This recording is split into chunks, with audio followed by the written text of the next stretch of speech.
9 мамыр жеңіс күні. Биыл ұлы жеңістің 79 жылдығы аталып өтуде. 9 мамыр күні Қазақстан халқы ұлы жеңіс күнін атап өтіп жатыр. Бұл мереке әр отбасына ыстық. Өйткені соғыс бірде-бір жанұяны айналып өтпеді. Әр отбасында соғысқа қатысып, жеңіспен оралған немесе ерлікпен қаза тапқан және оралмаған ата-әжелері бар. Қаншама адам тылда еңбек етті. Сұрапыл соғыста жеңіске жету жолында миллиондаған адамның өмірі қиылды. Сондықтан адамзат өткен соғыстың құрбандарын жақсы біледі. Қазақстаннан 1941-1945 жылдардағы қанды қырғынға 1,5 миллион ұл мен қыз аттаныпты. 600 мыңнан астам қазақстандық бұл соғыстан оралмады.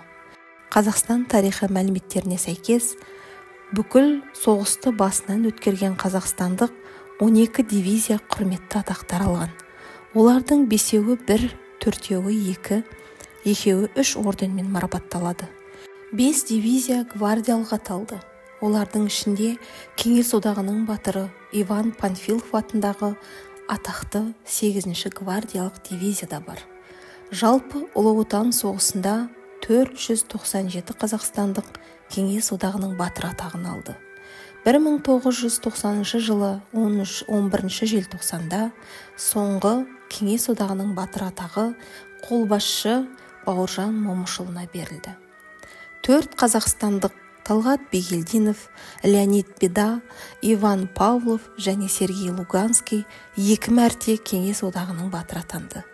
Қазақтың қос қарлығашы атанған ұрыс даласында қаза тапқан пулеметші Мәншік Мәметова және Мерген Әлия Молдағұлова Кеңес одағының батыры атағын алды.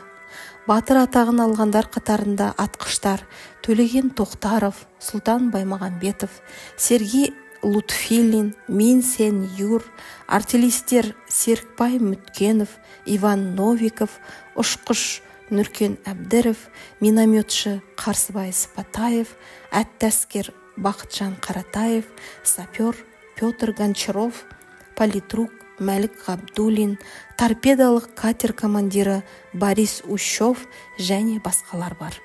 110 қазақстандық даңқ орденінің толық иегері атанды. Рейхстагқа шешуші шабуылға шыққан және жеңіс туын тіккендердің ішінде қазақстандық Рахымжан Қошқарбаев, капитан Борис Чупрета, минометші Бақтыгереев, пулеметші Вицко, байланысшы Волочевтар да болды. Тәуелсіздік алғаннан кейін саясат салдарынан батыр атағы берілмеген қазақстандық батырларға Қазақстанның халық қаһарманы деген атақ берілді. Олар Хиуаз Доспанова, Рахымжан Қошқарбаев, Қасым Қайсенов. Қазақстан аумағында шайқас болған жоқ, бірақ республика майданның берік тылына айналды. Соғыс кезінде көптеген ғылыми зерттеу орталықтары Мәскеу, Ленинград, Киев және басқа қалалардың оқу орындары Қазақстанға қоныс аударды.